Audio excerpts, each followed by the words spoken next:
കണ്ണൂർ ജില്ല എന്ന് പറയുമ്പോൾ എക്കാലത്തും CPM-ന്റെ കോട്ടയാണ് കണ്ണൂർ. കണ്ണൂരിലെ രാഷ്ട്രീയത്തിന് കേരളത്തിലെ പൊതുരാഷ്ട്രീയത്തിൽ നിന്ന് വിഭിന്നമായൊരു സാഹചര്യമുണ്ട്. നമുക്കറിയാലോ, പാർട്ടി ഗ്രാമങ്ങളുണ്ട്, പരസ്പര അക്രമങ്ങളുണ്ട്. തളിപ്പറമ്പിൽ ഇപ്പം നിലവിലുള്ള MLA CPM-ന്റെ സംസ്ഥാന സെക്രട്ടറി ഗോവിന്ദൻ മാഷാണ്. സുകന്യ ടീച്ചറെ അവിടെ നിർത്താനാണ് സാധ്യത എന്ന് ഞാൻ മനസ്സിലാക്കുന്നു. അവിടെ CPM സ്ഥാനാർത്ഥിക്ക് ബദലായിട്ട് നിർത്താൻ പറ്റുന്ന സ്ഥാനാർത്ഥികളുടെ ദാരിദ്ര്യം കോൺഗ്രസും അനുഭവിക്കുന്നുണ്ട് എന്നുള്ളതാണ് യാഥാർത്ഥ്യം. അവിടെ ശരിക്കും പറഞ്ഞാൽ മുസ്ലിം ലീഗിന് നിർത്താൻ കാൻഡിഡേറ്റ് ഇല്ലാത്ത അവസ്ഥയിലേക്കാണ് പോകുന്നത്. KV സുമേഷ് ആരെതിരാളിയായി നിന്നാലും KV സുമേഷിനെ ഇനി പരാജയപ്പെടുത്തൽ അസാധ്യമാണ്. KM ഷാജി ഇനിയിപ്പോൾ അവിടെ പോയി നിന്നിട്ട് കാര്യമില്ല. CPM ഏറ്റെടുത്ത് കഴിഞ്ഞാൽ CPM-നോടെ പ്ലേസ് ചെയ്യാൻ പറ്റുന്ന ഒരു കാൻഡിഡേറ്റ്, പ്രത്യേകിച്ചും കണ്ണൂർ സിറ്റി ഉൾപ്പെടുന്ന കണ്ണൂർ മണ്ഡലത്തിൽ ഒരു മുസ്ലിം കാൻഡിഡേറ്റ് ആണ് നിർത്താൻ സാധ്യത കൂടുതലുള്ളത്. കുടിയേറ്റ കർഷകരേറെയായിട്ടുള്ളൊരു മണ്ഡലമാണ് ഇരിക്കൂർ മണ്ഡലം എന്ന് പറയുന്നത്. ക്രൈസ്തവ സമുദായത്തിലെ വോട്ട് ബാങ്ക് നിർണായകമായിട്ടുള്ള മണ്ഡലമാണ്. ജെയിംസ് മാത്യുവിനെ തന്നെ അവിടെ വീണ്ടും വേണമെങ്കിൽ ഒന്ന് പരീക്ഷിക്കാവുന്നതാണ്. ധർമ്മടം മണ്ഡലത്തിൽ എന്ന് പറഞ്ഞു കഴിഞ്ഞാൽ ധർമ്മടം മണ്ഡലത്തിൽ ഒന്നും സംഭവിക്കാൻ പോകുന്നില്ല. അപ്പോൾ ശൈലജ ടീച്ചർ ഒരു പക്ഷേ കാര്യത്തിൽ ഒരു ഇളവ് കൊടുക്കാൻ സാധ്യതയുണ്ട്, മൂന്നാം ടൈമിലേക്ക് നിർത്താൻ സാധ്യതയുണ്ട്. നമസ്കാരം സാർ. ഇന്ന് കണ്ണൂർ ജില്ലയിലെ തളിപ്പറമ്പ്, അഴീക്കോട്, ധർമ്മടം, മട്ടന്നൂര്, കണ്ണൂര് മണ്ഡലങ്ങളാണ് നമ്മൾ പരിശോധിക്കുന്നത്. അപ്പോൾ എങ്ങനെയായിരിക്കും അവിടുത്തെ ഒരു രാഷ്ട്രീയ സാഹചര്യം? ആദ്യം തളിപ്പറമ്പ് മണ്ഡലത്തിൽ തുടങ്ങാം. കണ്ണൂർ ജില്ല എന്ന് പറയുമ്പോൾ എക്കാലത്തും CPM-ന്റെ കോട്ടയാണ് കണ്ണൂർ. കണ്ണൂരിലെ രാഷ്ട്രീയത്തിന് കേരളത്തിലെ പൊതുരാഷ്ട്രീയത്തിൽ നിന്ന് വിഭിന്നമായൊരു സാഹചര്യമുണ്ട്. നമുക്കറിയാലോ, പാർട്ടി ഗ്രാമങ്ങളുണ്ട്, പരസ്പര അക്രമങ്ങളുണ്ട്.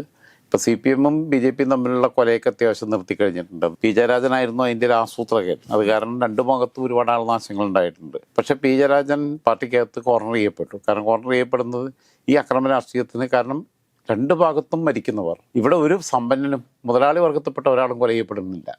അവിടെ ജന്മികളായിട്ടുള്ള ആരും കൊല ചെയ്യപ്പെടുന്നില്ല. അവിടുത്തെ വൻകിട ബിസിനസ്സുകാർ കൊല ചെയ്യപ്പെടുന്നില്ല. എല്ലാ പാർട്ടിയിലും അക്രമ രാഷ്ട്രീയത്തിൻ്റെ ഭാഗമായിട്ട് കൊല ചെയ്യപ്പെടുന്നത് ഒരു കുടുംബത്തിൻ്റെ അത്താണിയായിട്ടുള്ള സാധാരണക്കാരായ കൂലിപ്പണിക്കാരായ മനുഷ്യരായിരുന്നു.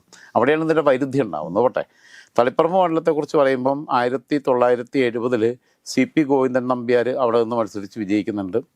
77 സാക്ഷാൽ MB രാഘവൻ അവിടെ നിന്ന് മത്സരിച്ച് വിജയിക്കുന്നുണ്ട്. 87 CPM വിട്ട് അദ്ദേഹം CMB ഉണ്ടാക്കുന്ന സമയത്താണ് തോന്നുന്നു MB രാഘവനോട് ഒന്ന് മത്സരിച്ച് വിജയിച്ചെന്നാണ് എൻ്റെ ഓർമ്മ. തെറ്റാണെങ്കിൽ തിരുത്താം. പിന്നെ ഗോവിന്ദൻ മാഷ് അവിടെ നിന്ന് 3 തവണ മത്സരിക്കുന്നുണ്ട് തളിപ്പറമ്പിൽ ഇപ്പം നിലവിലുള്ള MLA CPM-ന്റെ സംസ്ഥാന സെക്രട്ടറി ഗോവിന്ദൻ മാഷാണ്. ഗോവിന്ദൻ മാഷ് അതിനു മുമ്പ് 1996-ലും 2001-ലും അവിടെ നിന്ന് മത്സരിച്ച് വിജയിച്ചതാണ്. 2006 ആകുമ്പോഴത്തേക്ക് അദ്ദേഹം സംഘടനാ ചുമതലകളുടെ കൂടുതൽ ഉത്തരവാദിത്തങ്ങളിലേക്ക് മാറിയിരിക്കുന്നത് ജില്ലാ സെക്രട്ടറി മറ്റുമായിട്ട് തിരഞ്ഞെടുക്കപ്പെട്ടുകൊണ്ടാണ് മത്സരിക്കാതിരുന്നത്. ഇല്ലെങ്കിൽ 2006-ൽ അദ്ദേഹം വീണ്ടും മത്സരിച്ചിരുന്നെങ്കിൽ അന്ന് മന്ത്രിയൊക്കെ ആവുമായിരുന്നു. അതിനുശേഷം പിന്നീട് 2006-ൽ CKP പത്മനാഭനാണ് അവിടെ നിന്ന് മത്സരിച്ച് വിജയിക്കുന്നത്. പിന്നീടാണ് P ശശിയുമായിട്ടൊക്കെ ബന്ധപ്പെട്ട വിഷയമൊക്കെ ആയിട്ട് ബന്ധപ്പെട്ട് CKP പത്മനാഭനെയും P ശശിയെ പാർട്ടി തരം താഴ്ത്തി CKP പത്മനാഭനെ പാർട്ടി ഐസൊലേറ്റ് ചെയ്തു എന്നുള്ള സംഭവം ഉണ്ടാകുന്നത്. അതിനുശേഷം 2011-ലും 2016-ലും അവിടെ നിന്ന് ജെയിംസ് മാത്യു, പഴയ SF-യുടെ സംസ്ഥാന സെക്രട്ടറിയാണ്, വളരെ നല്ല സുരേഷ് ഗോപിനെയൊക്കെ പോലെ നല്ല കാലിബറുള്ളൊരു നേതാവായിരുന്നു. അദ്ദേഹം ഒരു മതേതര വിവാഹമാണ് കഴിച്ചിരിക്കുന്നത്. അദ്ദേഹത്തിൻ്റെ ഭാര്യ സുകന്യ ടീച്ചർ, അദ്ദേഹത്തിൻ്റെ ഭാര്യയുടെ സഹോദരിയാണ് പിന്നീട് SF-യുടെ സംസ്ഥാന സെക്രട്ടറി ആയിരുന്നു, തൃശ്ശൂർ CPM-ന്റെ ജില്ലാ സെക്രട്ടറിയുടെ ചുമതലയൊക്കെ വഹിച്ചിരുന്നത് UP ജോസഫ് വിവാഹം കഴിച്ചിരിക്കുന്നത്. അപ്പോൾ ജെയിംസ് മാത്യു അങ്ങനെ 2 തവണ മത്സരിച്ചും ഇതിനുശേഷം 2 ടൈം നിർബന്ധമാക്കിയപ്പോഴാണ് 2021-ൽ അവിടെ നിന്ന് ഗോവിന്ദൻ മാഷ് മത്സരിച്ച് വിജയിക്കുന്നതും അദ്ദേഹം മന്ത്രിസഭയിൽ അംഗമാവുന്നു. പക്ഷേ കോടിയേരി ബാലകൃഷ്ണന്റെ മരണശേഷം അദ്ദേഹം സംസ്ഥാന സെക്രട്ടറി ആവുന്നു. മണ്ഡലത്തിൽ ഫോക്കസ് ചെയ്യാൻ പറ്റുന്നില്ല. ഇത്തവണ എന്തായാലും അദ്ദേഹം മത്സരിക്കില്ല, പാർട്ടി സംസ്ഥാന സെക്രട്ടറി എന്നുള്ള ചുമതലയായിട്ട് മുന്നോട്ട് പോകും. അവിടെ പകരം വെക്കാൻ പറ്റുന്ന സ്ഥാനാർത്ഥി ഇപ്പോഴും എൻ്റെ അഭിപ്രായത്തിൽ ജെയിംസ് മാത്യു ഒരു പക്ഷേ പാർലമെൻ്ററി രാഷ്ട്രീയത്തിൽ നിന്ന് ഇവിടെ വാങ്ങിയ അവസ്ഥയിലാവും. പക്ഷേ സുകന്യ സഖാവിനെ ഒരു പാർട്ടി DC-യിലുണ്ടെന്ന് എനിക്ക് തോന്നണേ. സുകന്യ ടീച്ചറെ അവിടെ നിർത്താനാണ് സാധ്യത എന്ന് ഞാൻ മനസ്സിലാക്കുന്നു. സുകന്യ ടീച്ചറെ അവിടെ നിർത്തി മത്സരിപ്പിക്കേണ്ടതൊരു കാലത്തിൻ്റെ കാവ്യനീതിയാണ് എന്നുകൂടി വിശ്വസിക്കുന്ന ഒരാളാണ്. എന്തായിരുന്നാലും അത് CPM-നെ സംബന്ധിച്ചിടത്തോളം നിലവിലെ സാഹചര്യത്തിൽ ഒരു ഷുവർ സീറ്റാണ് ആ മണ്ഡലം. ആരെ നിർത്തിയാലും ജയിക്കുന്ന എന്നുള്ളതൊന്നും പഴയ അങ്ങനെയുള്ള ധാരണയൊക്കെ തെറ്റിദ്ധാരണയാണ്. കാരണം പല കോട്ടകളും പലയിടത്തും വീണു പോയിട്ടുണ്ട്. അങ്ങനെ ആരെങ്കിലും നിർത്തിയാലൊക്കെ ജയിക്കുന്ന കണ്ടച്ച് വോട്ട് ചെയ്യുന്നതും ചിഹ്നം കണ്ട കൈ വറയ്ക്കുന്നതും ഒക്കെ ആയിട്ടുള്ള അവസ്ഥയിൽ നിന്നൊക്കെ ആളുകൾ മാറിയിട്ടുണ്ട്. പുതുതലമുറയ്ക്ക് വോട്ട് ചെയ്യാൻ തന്നെ പോകാൻ താല്പര്യമില്ല. പുതിയ കാലത്തിൻ്റെ രാഷ്ട്രീയത്തെ അഭിസംബോധന ചെയ്യാൻ നിലവിലുള്ള രാഷ്ട്രീയ സംവിധാനങ്ങൾക്ക് കഴിയാതിരിക്കുന്ന കാലത്ത് ബദൽ തേടി യാത്ര ചെയ്യുന്ന ആളുകളുണ്ടാവും എന്നതാണ് യാഥാർത്ഥ്യം. അവിടെ CPM സ്ഥാനാർത്ഥിക്ക് ബദലായിട്ട് നിർത്താൻ പറ്റുന്ന സ്ഥാനാർത്ഥികളുടെ ദാരിദ്ര്യം കോൺഗ്രസും അനുഭവിക്കുന്നുണ്ട് എന്നുള്ളതാണ് യാഥാർത്ഥ്യം. നമുക്ക് അടുത്തത് അഴീക്കോട് മണ്ഡലം നോക്കാം. അഴീക്കോട് മണ്ഡലത്തിൽ എങ്ങനെയായിരിക്കും ഒരു തെരഞ്ഞെടുപ്പിന്റെ സ്വാധീനം വരുന്നത്? അഴീക്കോട് മണ്ഡലം എന്ന് പറയുമ്പോൾ കേരളത്തിലെ ഏറെ ശ്രദ്ധേയമായിട്ടുള്ള മണ്ഡലമാണ്. അഴീക്കോട് മണ്ഡലത്തിലാണെന്ന് തോന്നുന്നു, എൻ്റെ ഓർമ്മ ശരിയാണെങ്കിൽ നമ്മുടെ പാപ്പിനിശ്ശേരി വിഷ ചികിത്സാ കേന്ദ്രമൊക്കെ ഉള്ളത് നമ്മളെ MB രാഘവൻ കൊണ്ടുവന്നത്. എം പി രാഘവന്റെ ശത്രുതയുടെ പേരിൽ CPM പോയിട്ട് പാവം പാമ്പുകളെല്ലാം തീയിട്ട് വന്നൊരു സ്ഥലമാണ്.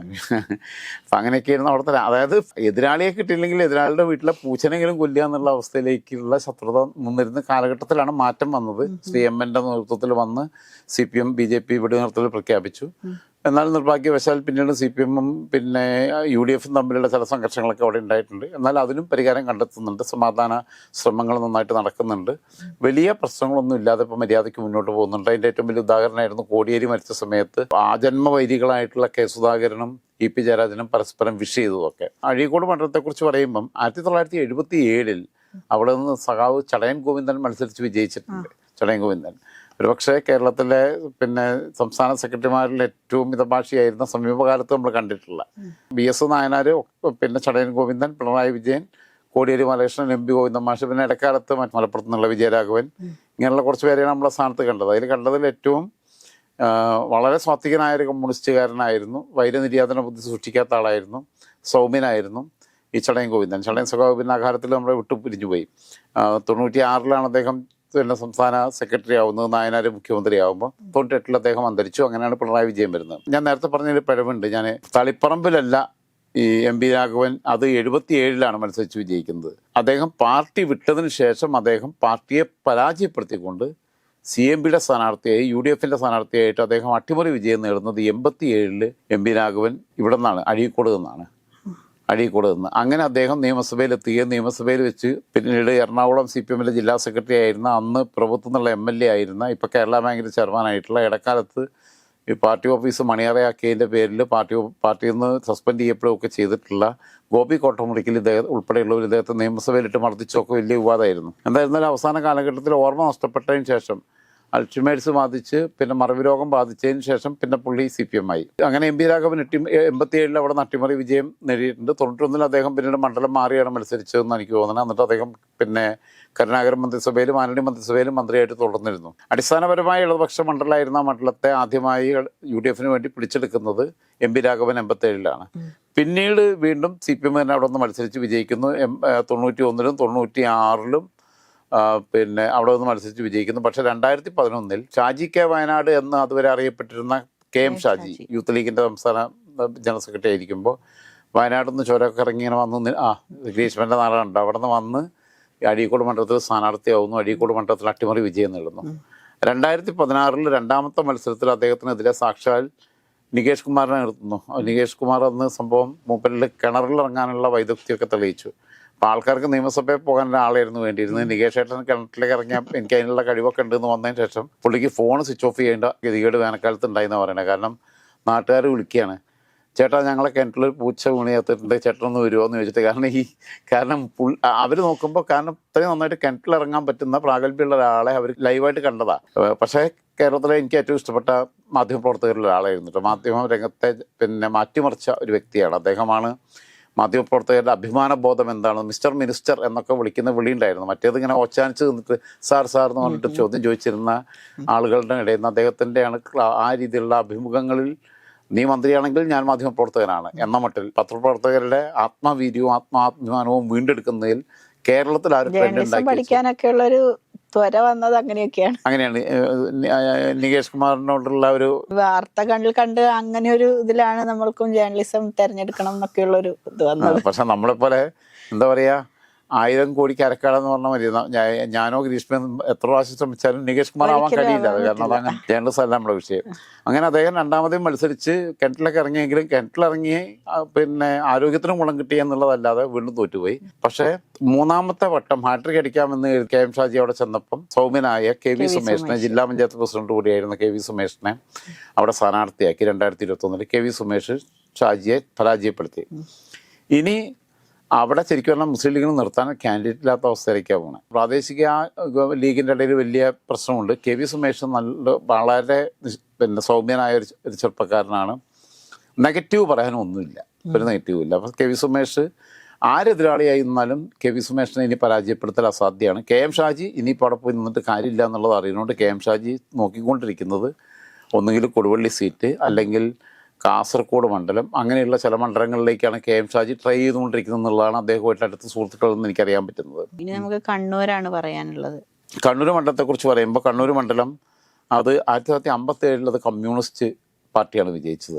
കേരളത്തിലെ ഐക്യ കേരളത്തിൻ്റെ പ്രഥമ നിയമസഭാ തെരഞ്ഞെടുപ്പിൽ മത്സരിച്ച് വിജയിച്ചത്. കണ്ണൻ ചാലിയൂത്താണ് മത്സരിച്ച് ജയിച്ചത്. അത് മാത്രമല്ല 1960 പിന്നെ മത്സരിച്ച് വിജയിച്ചത് സാക്ഷാൽ ആർ ശങ്കറാണ് മുൻ മുഖ്യമന്ത്രി. അദ്ദേഹം ആദ്യം 2 വർഷം അവിടെ നിന്ന് മത്സരിച്ച് വിജയിച്ച് ഉപമുഖ്യമന്ത്രിയായി. അതായത് കണ്ണൂർ ജില്ലയിൽ നിന്നുള്ള ആദ്യത്തെ ഉപമുഖ്യമന്ത്രി അദ്ദേഹമാണ്. മലബാറിൽ നിന്ന് കേരളത്തിലാകെ ഉപമുഖ്യമന്ത്രിമാർ 1-2 പേരുണ്ടായത്. ഒന്ന് ആർ ശങ്കർ വന്നു, ഒന്ന് CH മുഹമ്മദ് കോയ, ഒന്ന് അങ്ങനെയൊക്കെ വന്നു. അല്ലാതെ നമുക്ക് ഡെപ്യൂട്ടി CM എന്ന സ്ഥാനം ബാക്കിയുള്ള പല സംസ്ഥാനത്തെയും പോലെ കേരളത്തിൽ ഉണ്ടാവാറില്ല. അങ്ങനെ ഉപമുഖ്യമന്ത്രിയായിട്ട് വന്നു. പിന്നീട് അദ്ദേഹം മുഖ്യമന്ത്രിയായി. പിന്നീട് ഒരുപാട് ആൾക്കാർ വന്നു. നായനാർ വന്നു, പിണറായി വന്നു, ഒക്കെ വന്നു, അവിടെ നിന്ന് വന്നു. പിന്നെ CH വരുന്നു, ഒക്കെ വരുന്നുണ്ട്, മുഖ്യമന്ത്രിമാർ വന്നിട്ടുണ്ട്. അപ്പോൾ ആദ്യം മലബാർ മേഖലയിൽ നിന്ന് വന്നിട്ടുള്ള ആളാണ് അദ്ദേഹം. അതേപോലെ തന്നെ പിന്നെ 67 ഇവിടെ നിന്ന് അഹമ്മദ് മത്സരിച്ച് വിജയിച്ചിട്ടുണ്ട്. അദ്ദേഹം നിയമസഭയിലേക്കുള്ള കന്നി മത്സരം അവിടെ നിന്നായിരുന്നു എന്നാണ് മനസ്സിലാക്കുന്നത്. അദ്ദേഹം കണ്ണൂർകാരനുമാണ്. പക്ഷെ അദ്ദേഹം പിന്നീട് കണ്ണൂരിന് പുറത്തുള്ള പല മണ്ഡലങ്ങളിൽ നിന്നും മത്സരിച്ചിട്ടൊക്കെയാണ് കേരളത്തിന്റെ വ്യവസായ വകുപ്പ് മന്ത്രിയാവുന്നു, പിന്നീട് കേന്ദ്രമന്ത്രിയാവുന്നു, വരെ അന്തരിച്ചു പോയി. 96-ലും 2001-ലും 2006-ലും തുടർച്ചയായിട്ട് കണ്ണൂർ മണ്ഡലത്തിൽ നിന്ന് K. സുധാകരൻ മത്സരിച്ച് വിജയിക്കുകയും 2001-ലെ തൊട്ടുള്ള 2006 വരെയുള്ള മന്ത്രിസഭയിൽ അദ്ദേഹം വനം വകുപ്പ് മന്ത്രിയുടെ ഒക്കെ ആയിട്ട് പ്രവർത്തിക്കുകയും ചെയ്തു. അന്ന് അദ്ദേഹത്തിൻ്റെ റൈറ്റ് ഹാൻഡ് ആയിട്ട് നിന്നത് PV അൻവറാണ്. 2006-ൽ അവിടെ നിന്ന് മത്സരിച്ച് വിജയിച്ച സുധാകരൻ 2009-ലെ ലോക്സഭാ തെരഞ്ഞെടുപ്പിൽ ആകുമ്പം ലോക്സഭയിലേക്ക് പോകുന്നു. കാരണം അന്ന് LDFന്റെ മന്ത്രിസഭയാണ്. ആ സമയത്ത് 99 തൊട്ട് 2009 വരെ ലോക്സഭാംഗമായിരുന്ന CPMന്റെ അത്ഭുത കുട്ടി എന്ന പിന്നെ അബ്ദുള്ള കുട്ടി ആ ടൈമിൽ കഴിയുന്നതോടുകൂടി വീണ്ടും സീറ്റില്ല എന്ന് ഉറപ്പിക്കുകയും മയ്യിൽ ഏരിയ കമ്മിറ്റി അംഗമായിരുന്ന അദ്ദേഹത്തിന് DC-യിലേക്ക് പോലും ഉൾപ്പെടുത്താതിരിക്കുകയും ചെയ്യുന്ന സമയത്ത് അദ്ദേഹത്തിന് പിന്നെ കോൺഗ്രസിൽ ചേരുകയും ഞാനെങ്ങനെ കമ്മ്യൂണിസ്റ്റ് ആയിരുന്നോ, ഞാനെങ്ങനെ കമ്മ്യൂണിസ്റ്റ് അല്ലാതായിരുന്നോ, അങ്ങനെ എന്തൊക്കെ പറഞ്ഞിട്ടൊരു പുസ്തകം എഴുതുകയൊക്കെ ചെയ്തു. പുസ്തകമൊക്കെ എഴുതി സാഹിത്യ രംഗത്തുള്ള അഭിരുചിയൊക്കെ തെളിയിച്ചു. എന്തായിരുന്നാലും ഇപ്പം എന്തായാലും BJP-യിൽ എത്തിയതിനു ശേഷം നല്ലൊരു പദവിയിലാണ്. കേന്ദ്ര ഹജ്ജ് കമ്മിറ്റി ചെയർമാനാണ്, ദേശീയ ഉപാധ്യക്ഷനായി. അപ്പം മാക്സിമം പദവികളിലൊക്കെ എത്തിയിട്ടുണ്ട്. ആള് എങ്ങനെ വീണാലും 4 കാലിൽ വീഴാൻ എടുക്കാനാണ് അബ്ദുള്ള കുട്ടി. എന്നാൽ വ്യക്തിപരമായി പാവമാണ്. ഓക്കെ, അങ്ങനെ 2009-ൽ സുധാകരൻ പാർലമെന്റിലേക്ക് പോകുമ്പം ഉപതെരഞ്ഞെടുപ്പിൽ കണ്ണൂരിൽ നിന്ന് അബ്ദുള്ള കുട്ടിയെ നിയമസഭയിൽ എത്തിക്കുന്നു. 2011-ലും വിജയം ആവർത്തിക്കുന്നു. പിന്നെ അത് കഴിഞ്ഞപ്പോൾ പിന്നെ അവിടെ വലിയ നിക്കക്കള്ളിയൊന്നും ഇല്ലാതെ വന്നപ്പം രാമേന്ദ്രൻ കടന്നപ്പള്ളിയാണ് പിന്നെ തെരഞ്ഞെടുപ്പിൽ അവിടെ നിന്ന് മത്സരിച്ച് ജയിക്കുന്നത്. 16-ൽ 21-ലും രാമേന്ദ്രൻ കടന്നപ്പള്ളി ജയിക്കുന്നു. കടന്നപ്പള്ളിക്കുള്ളൊരു ഗുണം എന്താണെന്ന് വെച്ചാൽ നിരുപദ്രവകാരിയാണ്. ആർക്കും അദ്ദേഹത്തെ കൊണ്ട് ശല്യമില്ല. അദ്ദേഹത്തെ സംബന്ധിച്ചിടത്തോളം അദ്ദേഹത്തിന് കൊടുക്കാവുന്ന മാക്സിമം ആദരവാണി മന്ത്രിസ്ഥാനമൊക്കെ കൊടുത്തൊക്കെ ഇനി ആ സീറ്റ് CPM ഏറ്റെടുക്കും എന്നുള്ളതാണ് മനസ്സിലാക്കുന്നത്. CPM ഏറ്റെടുത്ത് കഴിഞ്ഞാൽ CPMനോട് പ്ലേസ് ചെയ്യാൻ പറ്റുന്ന ഒരു കാൻഡിഡേറ്റ്, പ്രത്യേകിച്ചും കണ്ണൂർ സിറ്റി ഉൾപ്പെടുന്ന കണ്ണൂർ മണ്ഡലത്തിൽ മുസ്ലിം കാൻഡിഡേറ്റ് ആണ് നിർത്താൻ സാധ്യത കൂടുതലുള്ളത്. അങ്ങനെ വരികയാണെങ്കിൽ അവിടെ കാരണം പ്രത്യേകിച്ച് മുസ്ലിങ്ങളാണോ അവിടെ കൂടുതലുള്ളത്, അതുകൊണ്ടാണോ അങ്ങനെ ഒരു? അല്ല, കണ്ണൂർ സിറ്റിക്കകത്ത് മുസ്ലിം പിന്നെ വിഭാഗം വലിയ പ്രബലമായ വിഭാഗമാണ്, വോട്ട് ബാങ്കാണ്. അങ്ങനെ വരുമ്പോൾ ഇടതുപക്ഷത്തിന്റെ സ്ഥാനാർത്ഥിയാവാൻ സാധ്യത SFIയുടെ നേതാവായിരുന്ന ഒരുപക്ഷെ SFIയുടെ സംസ്ഥാന സെക്രട്ടറി ആവാൻ യോഗ്യനാവുകയും അങ്ങനെ ആവുമെന്ന് പ്രതീക്ഷിക്കപ്പെടുകയും ചെയ്യുമ്പോഴാണ് ഷാജറിന്റെ തലയ്ക്ക് മുകളിലൂടെ VP സാനുവിനെ കൊണ്ടു വെക്കുന്നത്. ഷാജറിനെ പ്ലേസ് ചെയ്യാൻ സാധ്യതയുണ്ട്. ഷാജർ CPMന്റെ ജില്ലാ കമ്മിറ്റി മെമ്പറാണ്. അപ്പുറത്ത് റിജിൽ മാക്കുറ്റി, ഷാഫി പറമ്പിൽ യൂത്ത് KSന്റെ സംസ്ഥാന പ്രസിഡന്റ് ആകുമ്പോൾ കൂടെ വൈസ് പ്രസിഡന്റ് ആയിരുന്ന റിജിൽ മാക്കുറ്റിയെ, അപ്പോൾ റിജിലിനൊരു സീറ്റ് കൊടുക്കേണ്ടതാണ്. റിജിലിനേക്കാളൊക്കെ ജൂനിയർ ആയിട്ടുള്ള എത്രയോ പേര് ഷാഫിയുടെ കൂടെ വന്നതാണ്. ഷാഫി 3 തവണ MLA ആയി, MP ആയി. പ്രത്യേകിച്ചും ബിരിച്ചോടത്ത് കിടന്നതല്ല, ബാക്കിയുള്ള ജില്ലകളിലെ സംഘടനാ പ്രവർത്തനം പോലെ ഈസി അല്ല. അപ്പോൾ അങ്ങനെ വരികയാണെങ്കിൽ ഷാജറും റിജിലും തമ്മിലാണെങ്കിൽ അതൊരു ക്ലാസിക് പോരാട്ടത്തിലേക്ക് പോകും എന്നാണ് ഞാൻ മനസ്സിലാക്കുന്നത് അവിടെയുള്ളത്. അതല്ല, കണ്ണൂർ സീറ്റും മറ്റേതെങ്കിലും അഴീക്കോട് സീറ്റും ലീഗും കോൺഗ്രസ് തമ്മിൽ വെച്ച് മാറിയാൽ എന്താവും എന്നുള്ളത് പറയാൻ പറ്റില്ല. പക്ഷേ കോൺഗ്രസ് തന്നെ നിലനിർത്താനാണ് സാധ്യത. അങ്ങനെ വന്നാൽ റിജിൽ മാക്കുറ്റിയും CPMന് വേണ്ടി ഷാജറും ആയിരിക്കും മത്സരരംഗത്തിറങ്ങാന്നാണ് ഞാൻ മനസ്സിലാക്കുന്നത്.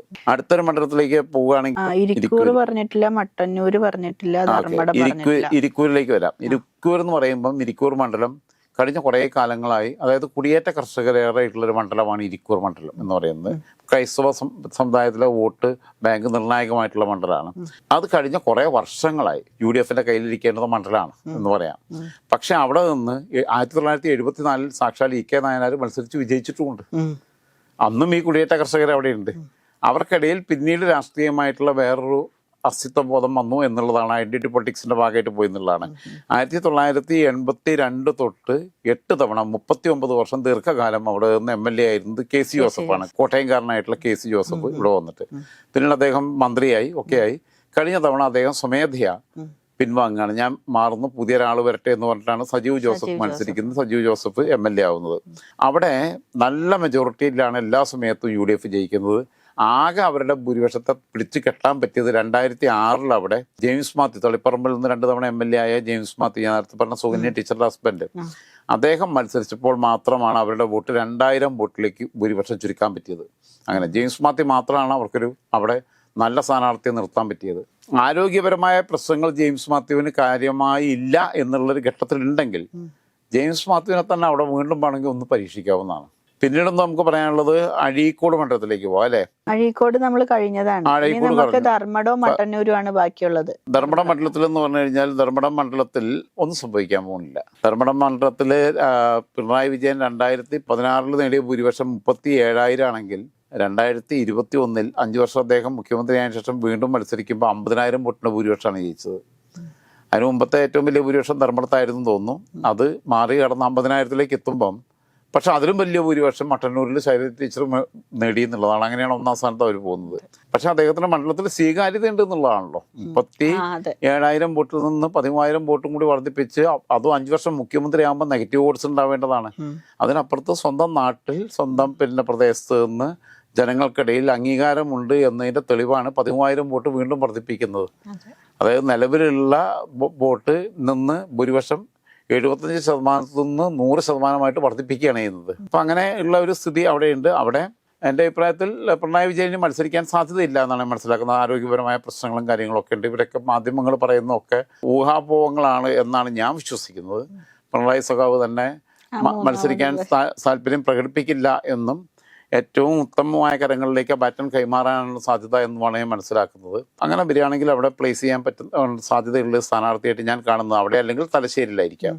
സാധ്യതയുള്ള കാൻഡിഡേറ്റായിട്ട് ഞാൻ കാണുന്നത് നികേഷ് കുമാറാണ്, MP നികേഷ് കുമാർ. നികേഷ് കുമാറിനെ ഏറ്റവും സുരക്ഷിതമായ മണ്ഡലത്തിൽ മത്സരിക്കുക, 3ാം ടൈം വന്നാൽ മന്ത്രിയാക്കുക. മന്ത്രിസ്ഥാനം ഉറപ്പാണ്, അതിന് സംശയമൊന്നുമില്ല. എനേബിളുമാണ് ആള്. അല്ലെങ്കിൽ മുൻ ജില്ലാ പഞ്ചായത്ത് പ്രസിഡന്റ് PP ദിവ്യയെയും പരിഗണിക്കാൻ സാധ്യതയുണ്ട്. അവസാനമായിട്ട് നമുക്ക് പറയാനുള്ളത് മട്ടന്നൂർ മണ്ഡലമാണ്. മട്ടന്നൂർ ഞാൻ പറഞ്ഞ പോലെ കേരള സംസ്ഥാനത്തിൻ്റെ നിയമസഭാ മണ്ഡലങ്ങളുടെ ചരിത്രത്തിൽ കഴിഞ്ഞ തെരഞ്ഞെടുപ്പിൽ എന്നുള്ളതല്ല ഏറ്റവും വലിയ റെക്കോർഡ് ഭൂരിപക്ഷമാണ് ശൈലജ ടീച്ചർ നേടിയത്. അത് ശൈലജ ടീച്ചർ മുഖ്യമന്ത്രി ആവുമെന്നുള്ള പ്രതീതി വരെ സൃഷ്ടിക്കപ്പെട്ടിരുന്നു. പക്ഷേ മന്ത്രിസഭയിൽ ഉൾപ്പെടാതെ വന്നപ്പോൾ മൊത്തത്തിൽ എല്ലാവർക്കും ഉണ്ടായിട്ടുള്ള നിരാശ, എനിക്കും നിനക്കൊക്കെ ഉണ്ടായ നിരാശ പൊതുവെ എല്ലാവർക്കും ഉണ്ടായിരുന്നു എന്നുള്ളത് കക്ഷി രാഷ്ട്രീയത്തിന് അതീതമായിട്ടാണ്. ടീച്ചറമ്മ എന്നത് ആരും പറഞ്ഞു കുളിപ്പിച്ചതല്ല. അപ്പോൾ ആ രീതിയിലുള്ള ഒരു ഇപ്പം NE ബാലറാമിനെ പോലെയുള്ള സഖാക്കൾ അവിടെ നിന്ന് മത്സരിച്ച് വിജയിച്ചിട്ടുണ്ട്. ജയരാജൻ അവിടെ നിന്ന് മത്സരിച്ച് വിജയിച്ചിട്ടുണ്ട്. അപ്പോൾ ശൈലജ ടീച്ചർ ഒരു പക്ഷേ കാര്യത്തിൽ ഒരു ഇളവ് കൊടുക്കാൻ സാധ്യതയുണ്ട്, 3ാം ടൈമിലേക്ക് നിർത്താൻ സാധ്യതയുണ്ട് എന്നാണ് ഞാൻ മനസ്സിലാക്കുന്നത്. പക്ഷെ അവിടെ ഉള്ള ഒരു ഏറ്റവും പ്രധാനപ്പെട്ട ഒരു കാര്യം എന്താണെന്ന് വെച്ച് കഴിഞ്ഞാൽ മറ്റു മണ്ഡലങ്ങളുടെ, അതായത് ഈ ധർമ്മടവും മട്ടന്നൂരും ഷുഗർ സീറ്റ് ആയതുകൊണ്ട് ഇവിടുത്തെ പ്രവർത്തകരെ കണ്ണൂർ, കൂത്തുപറമ്പ് ഇവിടുത്തെ പ്രവർത്തകരെ അവിടെ പോകാൻ, കാരണം ഇവിടെ എന്തായാലും ഫിക്സഡ് ഡെപ്പോസിറ്റ്, ഇവിടെയുള്ള വോട്ട് സ്ലിപ്പ് കൊടുക്കാൻ പോയാൽ മതി, അത് CPM-ന് വീഴും. അപ്പം അങ്ങനെ പോയിരുന്നു. ആ സ്ഥിതിയിൽ മാറ്റം വരുത്താൻ UDF-ന് പറ്റും. ഫർസീൻ അഹമ്മദ് എന്ന് പറയുന്ന ഒരു ചെറുപ്പക്കാരുണ്ട്, ഫർസീൻ മജീദ്, അധ്യാപകനാണ്. പിന്നെ കൊല ചെയ്യപ്പെട്ട ഷുഹൈബിൻ്റെ ഒക്കെ കോൺഗ്രസ് പ്രവർത്തകനായിരുന്ന ഷുഹൈബിൻ്റെ ഒക്കെ വളരെ അടുത്ത സുഹൃത്തായിരുന്നു. ഒരുപാട് വലിയ കുടുംബ ബന്ധങ്ങൾ മണ്ഡലത്തിലുണ്ട്. നിയോജക മണ്ഡലത്തിനകത്ത് ഫർസീൻ നിൽക്കുകയാണെന്നുണ്ടെങ്കിൽ മുസ്ലിം വോട്ടുകളെ ഏകീകരിപ്പിക്കാനും, ഫർസീനെ പോലുള്ള ചെറുപ്പക്കാരൻ, ചെറിയ ചെറുപ്പക്കാരൻ, പിന്നെ ഒരു അധ്യാപകനാകുമ്പം കുട്ടികളുമായിട്ട് നല്ല ബന്ധമുണ്ടെങ്കിൽ കുട്ടികളുടെ രക്ഷിതാക്കളെടുത്ത് ആ മാഷ് നല്ല മാഷാന്ന് പറയും. അപ്പോൾ പിന്നെ പാർട്ടി നോക്കാതെ ഉണ്ടാവുന്നൊരു ഇഷ്ടം ഉണ്ടാവും. അപ്പോൾ അങ്ങനെയൊക്കെയുള്ള സാധനങ്ങളൊക്കെ വരുമ്പോൾ ഒരു ഇമേജ് ബിൽഡ് ഉള്ള ഒരാൾ എന്നുള്ള രീതിയിൽ പിന്നെ പോരാളി എന്നുള്ള സാധനം ഉണ്ടല്ലോ. അപ്പോൾ ഫർസീൻ മജീദ് അവിടെ നിൽക്കുകയാണെന്നുണ്ടെങ്കിൽ ഈ മട്ടന്നൂർ മണ്ഡലത്തിലെ CPM-ന്റെ പ്രവർത്തകർക്ക് അവിടെ തന്നെ നിൽക്കേണ്ടി വരും. അവർക്ക് ബാക്കിയുള്ള മണ്ഡലങ്ങളിൽ പോയിട്ട് പ്രവർത്തിക്കാൻ പറ്റില്ല. ഫർസീൻ മജീദ് ഒരു ട്രെൻഡായിട്ട് മാറിക്കഴിഞ്ഞാൽ അങ്ങനെ വരും. അപ്പം അങ്ങനെ വന്നാൽ അത് ബാക്കിയുള്ള മണ്ഡലങ്ങളിൽ UDF-ന് ഗുണം ചെയ്യും. ഫർസീൻ മജീദിനെ അവിടെ സ്ഥാനാർത്ഥിയായിട്ട് പ്ലേസ് ചെയ്താൽ എന്നുള്ള ഒരു കാഴ്ചപ്പാട് എനിക്ക് കയ്യിലുണ്ട്. ബാക്കി നമുക്ക് ബാക്കിയുള്ള മണ്ഡലങ്ങൾ അടുത്ത ദിവസം എടുക്കാമെന്നുള്ളതാണ് എൻ്റെ അഭിപ്രായം.